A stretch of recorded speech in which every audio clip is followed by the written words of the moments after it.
Have you ever, like, just laid awake at night wondering what happens when we die? Oh, yeah. Not in a morbid way, but Mhm. just out of pure curiosity. What it even means to be us Yeah, yeah. when all the physical stuff stops working. Exactly. It's a question that's been around forever. For That fundamental what next. And we may never have all the answers, but there's this really fascinating area of study that's been trying to figure this out, near-death experiences. yeah, near-death experience. I know the term itself can sound a bit out there. A little bit woo-woo. Right. Yeah. But if we can just approach it with a curious mind and look at the information that's been gathered, especially by a guy named Dr. Pim van Lommel, a cardiologist who's dedicated decades to this, Decades. it starts to get really, really interesting. Totally. His book, Consciousness Beyond Life, The Science of the Near-Death Experience, is kind of our jumping off point today. It's a deep dive into his research and what the broader scientific community does and doesn't understand about these experiences. So our mission, as always, is to take this complex stuff, break it down, and find the really cool stuff for you. Absolutely. We want to explore what these near-death experiences actually are, what science says about them, and maybe even shift how we think about consciousness, what it even is. Yeah, that's the core of it. Venturing into a realm that most people kind of shy away from, but doing so with an eye on real research and the incredible stories of those who have had these experiences. It reminds me of this one time, totally different, but bear with me. I was absolutely convinced my sourdough starter was like sentient. Oh, wow. I would talk to it. I named it Needy, and I swear it was responding to my emotions. Really? My partner kept saying, like, it's just yeast and flour. You're losing it. Right. But I had this deep certainty. Of course, Needy tragically met its end, thanks to a fruit fly invasion, proving my sentience theory wrong. But it highlights that human need to find meaning in the unknown, to try and figure out what's behind the curtain, whether it's sourdough or, death. Okay, let's get down to it. What exactly is a near-death experience? So at its most basic, a near-death experience is a unique state of consciousness that can occur when someone is facing, well, death. Okay. This could be during a physical event, like a heart attack, but also in times of extreme psychological or emotional crisis. It's not always about literally dying. Got it. So it's broader than just flatlining on an operating table. Exactly. And the term near-death experience, it hasn't been around forever, has it? No, it hasn't. A pivotal moment in all this was the experience of a guy named George Ritchie back in 1943. He was a medical student who got double pneumonia and was actually declared clinically dead. A nurse, thankfully, convinced the doctor to give him an adrenaline shot, and he was resuscitated after 9 minutes. 9 minutes. I know. During that time, he had this intense experience, which he wrote about in his book, Return from Tomorrow. Wow. That book really put near-death experiences on the map, right? It did. It caught the attention of another guy, Raymond Moody, who was a student attending Ritchie's lectures years later. Moody started digging into other similar stories, and in 1975, he coined the term near-death experience in his book, Life After Life. That book really brought the whole thing into the public eye. Fascinating. Now, our main man, Dr. van Lommel, didn't always buy into this whole NDE thing, did he? You're right. He started off with a pretty standard scientific viewpoint, what we call a materialist perspective. Basically, the belief that consciousness is just a product of the physical brain. Yeah. Thoughts and feelings, they're just brain activity, nothing more. Right, right. However, his work as a cardiologist, where he saw people being revived after being clinically dead with vivid memories from that time, it made him question things. I bet. And he also had some personal experiences with loss, right? He did. The deaths of his mother and brother deeply affected him and fueled his need to understand what happens after we die. It's often those personal encounters that really shake things up. Yeah. It's one thing to read about death, it's another to experience it firsthand. Totally. So this brings us to the big question. Can studying NDEs actually tell us something about consciousness after death? It feels like such a huge mystery. It's the question at the heart of it all. And you're right, death is something we tend to avoid talking about, even though it's completely natural. I mean, thousands of people die every day, just in the US, the Netherlands, the UK. But it's like this taboo topic. We focus on birth, on life, and death is this interruption. Yeah, it's like we've pushed it out of sight, out of mind. So let's talk about the different ideas about consciousness. We've got this materialist view. The brain is the boss. And then what does NDE research suggest? What's the alternative? Right. So the dominant scientific view, the one guys like Daniel Dennett really push, is that consciousness is totally physical. Okay. It comes from the matter of the brain, period.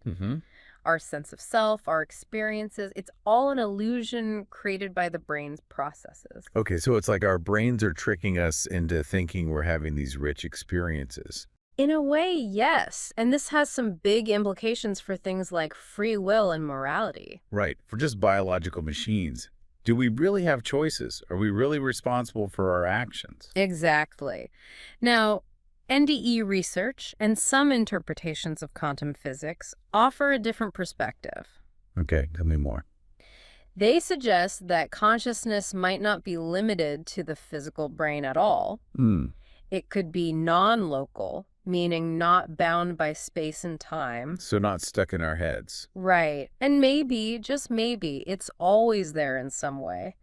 In this model, the brain and body act as a sort of interface, a receiver, allowing us to experience a part of this larger consciousness. Okay, I'm trying to wrap my head around this. So instead of the brain creating consciousness, it's more like a radio tuning into a signal that's already out there. Exactly. The brain could be facilitating our experience of consciousness, not creating it. Wow. And there's even some evidence that consciousness might influence the brain and body directly, and things like our DNA might play a part in this. So a two-way street, not just a one-way street. You got it. Okay, so two very different ideas about what consciousness is. But what about the experiences people report during NDEs? What are those like? Because it can't just be a bunch of random hallucinations, right? No, not at all. Researchers like Raymond Moody and Kenneth Ring have identified these recurring themes in NDE accounts, even though the details vary. And these similarities across so many different people strongly suggest that NDEs are not just random brain firings, but a structured experience pointing to a shared phenomenon. Okay. So what are these common themes, these hallmark experiences people report? Well, one of the most common is this incredible feeling of peace, calm, and bliss. Bliss. Yeah. And often any pain they were in just disappears. Gone. Right that. And then many people describe having an out-of-body experience, or OBE. Oh, right. The classic floating above your body thing. Exactly. Feeling detached from their body and able to see it and their surroundings, often from above. And what's really interesting is that some of these OBEs have been verified. Like verified. Like someone accurately describes what was happening in the room while they were supposedly unconscious. Yep. Studies have shown surprisingly high accuracy rates in these cases. People describe medical procedures, conversations, even the placement of objects they couldn't have possibly seen through normal means. It's pretty mind-blowing. It really is. So what else is common? The tunnel, the light, right? Right. The sensation of traveling through a dark space, often a tunnel, is another frequent element. And at the end of this tunnel, they encounter a bright light. The proverbial light at the end of the tunnel. Exactly. But this light is intensely bright, but not painful. And it radiates love and acceptance. And people feel drawn to it. Does it feel comforting in a way? That's a word many people use. Beyond the light, some folks describe entering an otherworldly realm. Like what? Heaven? Some interpret it that way. They talk about incredible beauty, music, and often encountering deceased loved ones. Meeting those who've passed. Right. It's a really powerful image. It is. What else happens during these NDEs? Well, there's the panoramic life review, where their entire life flashes before them, not chronologically, but all at once outside of time. Like a highlight reel, but for your entire existence. Pretty much. Some even report seeing glimpses of potential future events. And finally, many become aware of a boundary, a point of no return. Like a cosmic line you can't cross. Yeah, a sense that if they go further, they can't come back to their body. And remember Carl Jung? Oh, yeah, the famous psychologist. He had an NDE, right? He did. During a heart attack in 1944, he had an out-of-body experience where he was high above Earth, seeing it bathed in this blue light. He could even make out the continents. And what's amazing is that his description is incredibly similar to the first images of Earth from space decades later. No way. It's like he saw something that wasn't even part of human knowledge yet. It's incredible, isn't it? And speaking of seeing things, there are some pretty compelling stories about encounters with deceased people during NDEs. Oh, like what? Dr. van Lommel talks about a patient who, during cardiac arrest, saw her dead grandmother and a man she didn't recognize, but felt immense love for. Years later, her mother confessed on her deathbed that the man was her biological father who died in World War II, and she even had a photograph confirming it. That sends chills down my spine. Hmm. How do you explain that away? It's hard to. There's another story about a young guy in a coma after a motorcycle crash. He met Mr. Vanderjee, the father of his parents' best friends who had passed away. Mr. Vanderjee told him he couldn't go any further. He had to return. When the guy woke up, his parents told him Mr. Vanderjee had actually died and been buried while he was in the coma. No way. I know. It makes you wonder, doesn't it? It really does. So what about this being of light everyone talks about? Ah, yes. The light. It's a big part of many NDEs. Okay. Described as super bright but not blinding, and people feel drawn to it. Drawn in. Yeah. Many feel it's a conscious being, and while interpretations differ, the core experience is similar. They feel total acceptance, unconditional love, and gain access to incredible knowledge and wisdom. Wow. And this knowing, this wisdom, often comes during the life review, right? Often, yes. The life review isn't always just about this life, though. Oh. Some even experience what they perceive as past lives, although those are hard to verify. Of course. Do you have any examples of these super detailed life reviews? One person described feeling like a Roman soldier in England and then a fighter pilot in World War I, all alongside their current life memories from birth to adulthood. And the feeling is that everything happens at once, with this deep understanding of how their actions affected others. It's intense just hearing about it. So what happens afterward? What changes do people experience after an NDE? The changes are often profound and lasting, affecting their entire outlook on life. Yeah. Their beliefs, their values, how they act, the intensity of the experience, the life review, the light, it seems to drive these changes. Though it's not always easy to integrate these insights back into daily life, especially when people around them are skeptical. I can imagine. What are some of the most common changes? Well, people become much more empathetic and compassionate, less focused on material possessions and success, and more interested in spirituality and finding meaning. Fear of death often fades away, and they feel more connected to others and nature. A whole new perspective on things. Yeah. What about kids who have NDEs? Are their experiences similar? PMH Atwater has done a ton of research on this. Oh, cool. And yeah, there are similarities with adult experiences, although they often have fewer of the classic elements. Interestingly, kids are more likely to see deceased grandparents or even pets than living family members. Life reviews seem to start being reported around age 6. And like adults, kids can find it really hard to talk about their experiences. Wow. That's fascinating. So how reliable are these memories? If someone had an NDE years ago, can we be sure they're remembering it accurately? That's a good question. There are a few things that suggest a high degree of reliability. Firstly, the emotions of the experience are so strong it stays vivid. Okay. Studies have also shown that people describe their NDEs pretty consistently over time. And finally, those big life changes, the lack of fear of death, the shift in values, they're hard to fake for years if the experience wasn't real. Right, right. So these aren't just stories, they're genuine experiences. It seems that way. Now, this whole idea of out-of-body experiences, the Yeah. soul leaving the body, that's not new, right? Oh, not at all. The concept that our soul or consciousness can exist independently of our physical body is ancient. We see it in ancient Egypt, India, in the ideas of Plato and other Greek So it's philosophers. like a universal human concept. Maybe. It definitely shows a long-standing human interest in what consciousness is and what happens after death. Makes you wonder, do NDE reports line up with any specific religions, like Christianity, for example? There are some overlaps. The emphasis on love and acceptance that's so central to NDEs definitely fits with Jesus' teachings.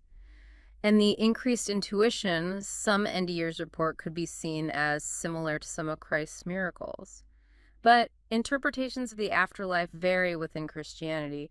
Reincarnation, for example, which sometimes comes up in NDEs, was rejected by the church centuries ago. So there are connections, but also divergences.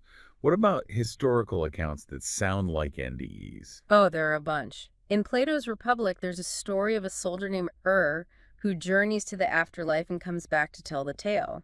Wow.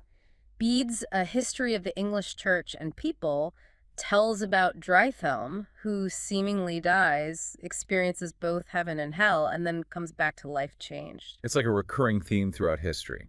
It is. And then in the 1800s, Admiral Francis Burford described a near-drowning experience with a vivid life review.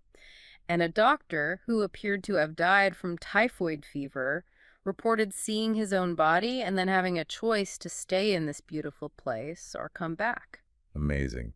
It really strengthens the idea that this is a genuine human experience, not just a modern fad. So let's move on to science. What are some of the explanations scientists have put forward for NDEs? Well, one of the first things people jump to, even scientists, is lack of oxygen to the brain. Anoxia. Exactly. Makes sense. Then there's the psychological angle, the brain reacting to fear of death. Or maybe it's a combo of both. Okay. And then there's the fact that stimulating parts of the brain can trigger experiences similar to NDEs, which suggests a neurological component. Yeah. And what about drugs, hallucinogens, things like that? Right. Some people compare those experiences to NDEs, but there are key differences. But do any of these really explain the full picture of an NDE? That's the big question. They sound plausible at first, but do they hold up? Well, that's what we have to consider. While a lack of oxygen can mess with your consciousness, it doesn't explain the complex stuff in NDEs. The detailed life reviews, those out-of-body experiences with verifiable details, Okay, yeah. and blood tests during resuscitation don't always show a lack of oxygen as the main cause. And while fear of death makes sense, many NDEers say they felt no fear, just peace.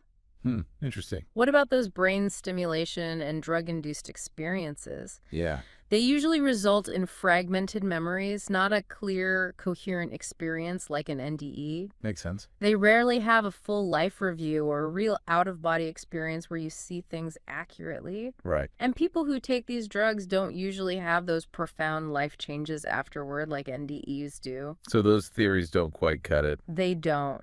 Other ideas like carbon dioxide buildup, depersonalization, they also fail to explain the core NDE features. The enhanced reality, the clear sense of self, and the overwhelming feelings of peace and love. And what about blind people who describe what they saw during an OBE? How do you explain that with just physical causes? Yeah, good point. So while these theories might explain some aspects of altered states of consciousness, they don't fully explain the NDE phenomenon. So it's still a mystery in a way. In a way, yes. What about studies that follow people through these life-threatening events? That seems like a more direct way to get information. Exactly. We call these prospective studies, and they provide more reliable data than just asking people to remember past events. Makes sense. Dr. van Lommel's Dutch study, and Dr. Sam Parnia's AWARE study are good examples of this. Now, these studies often find a lower percentage of NDEs than retrospective Oh, studies. really? Why is that? Maybe it's the design of the study, or maybe it's something about the patients being studied, like your age or the type of medical event. But what's important is that both types of studies consistently show that medical factors, things like how severe a heart attack was, what meds someone was on, their blood oxygen levels, they don't seem to be the deciding factor in whether someone has an NDE.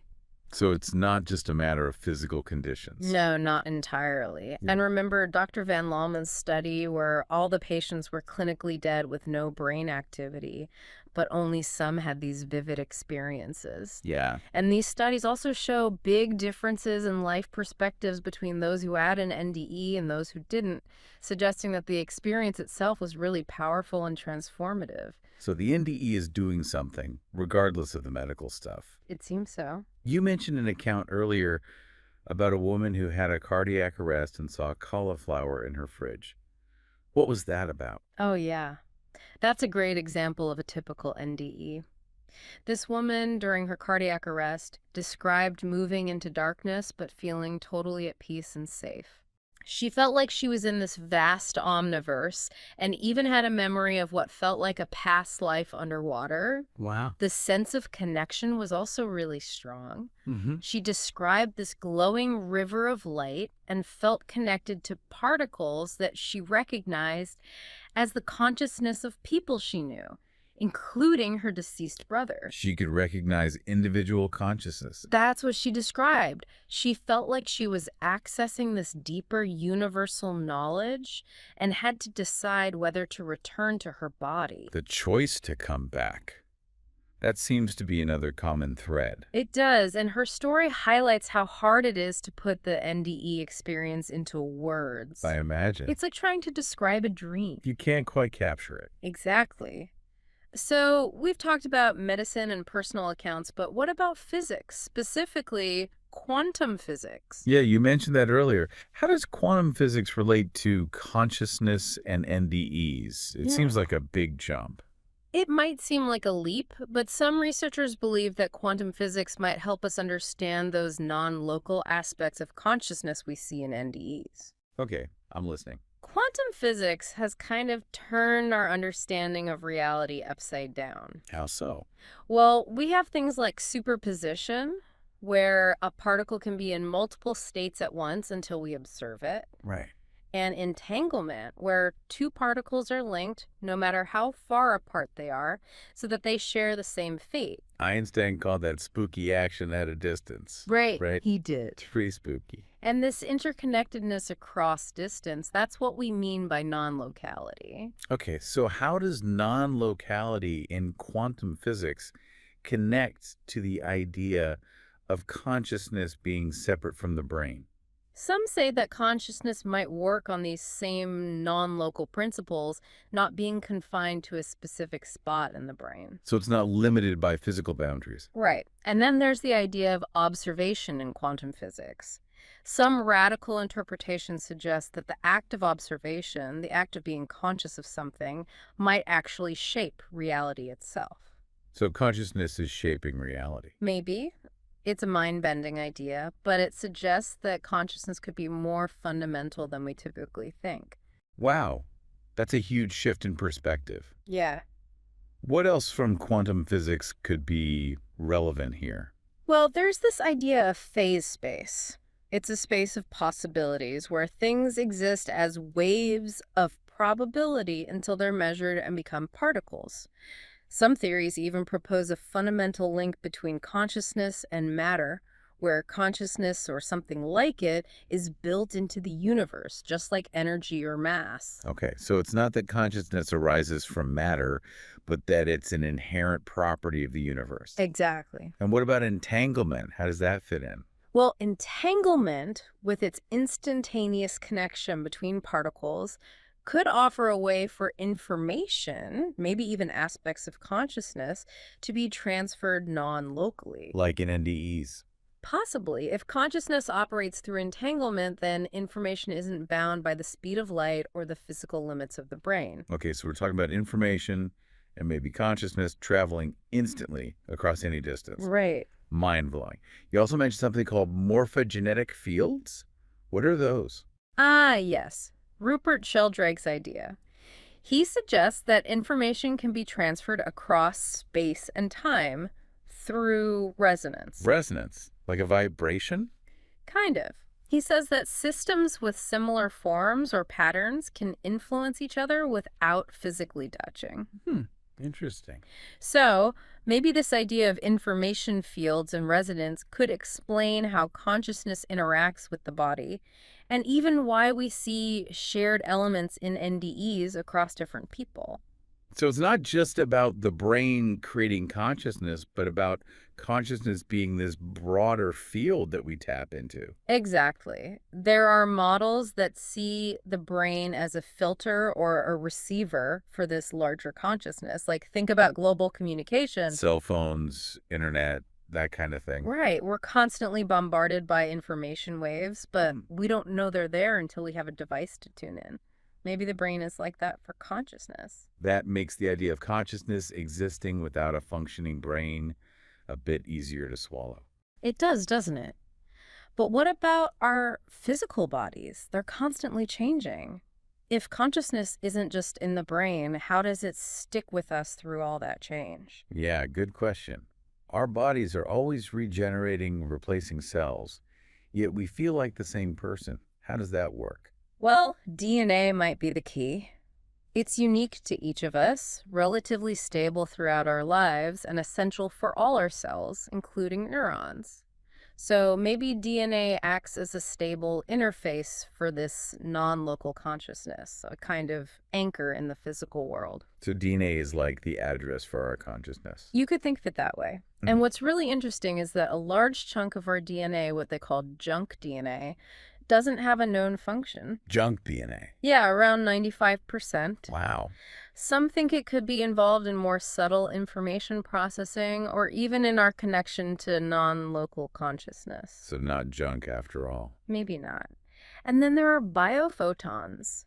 Bio what? Biophotons, they're weak emissions of light from living cells, especially DNA.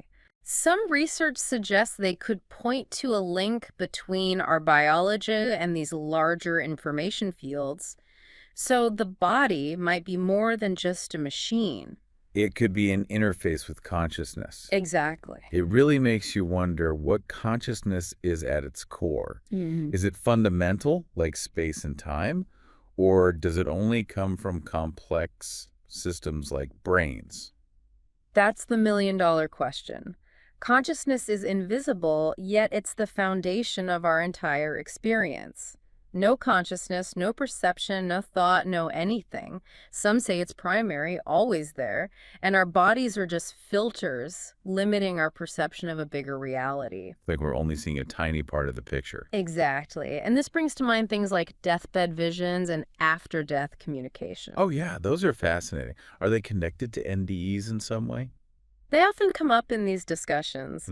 Deathbed visions, where dying people see deceased loved ones or spiritual beings, are being recognized more and more, especially in hospice care. And after-death communication, where grieving people feel a connection with the deceased, is more common than we think. Why do you think that is? Probably because it's taboo and people are afraid of being judged. Right. But these experiences, like NDEs, suggest that something of us might persist after death.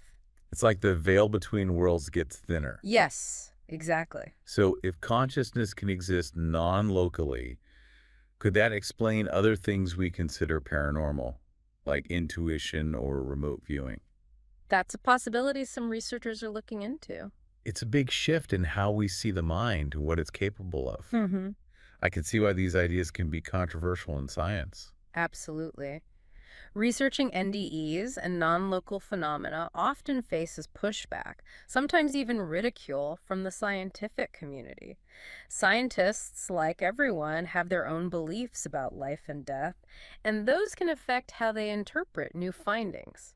It's hard to let go of old ideas, especially when they're so ingrained. It is. What about reincarnation? Where does that fit into this whole conversation about consciousness and death?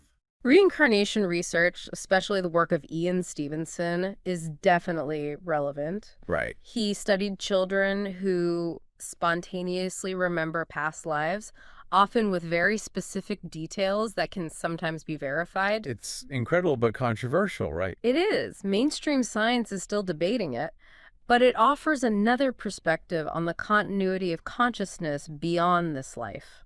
It's a lot to think about.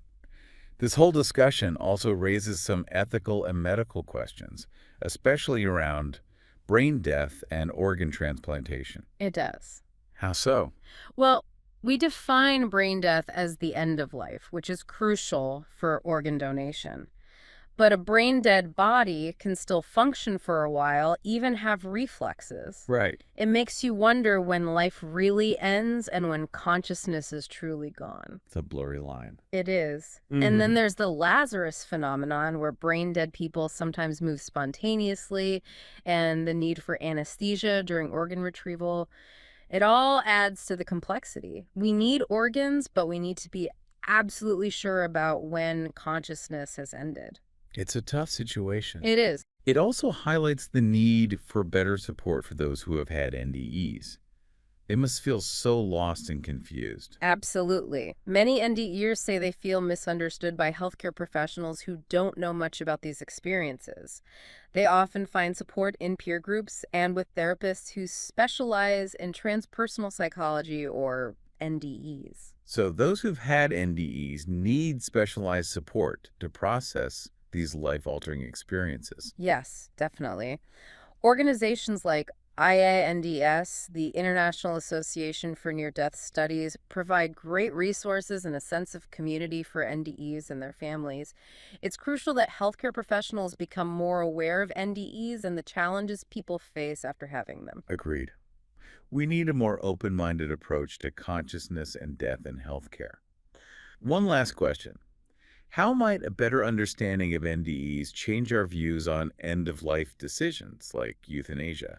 If we start seeing death not as the absolute end, but as a transition to another state, it could really shift our views on things like euthanasia. The decision to choose euthanasia is often based on the belief that death is the end of everything. Right. It's about ending suffering. Yes. Yeah. But if we understand NDEs better and realize that consciousness might continue, it changes the equation. It adds a whole new dimension to the decision-making process. Exactly. It's a complex ethical issue, and our understanding of consciousness and death plays a big part in it.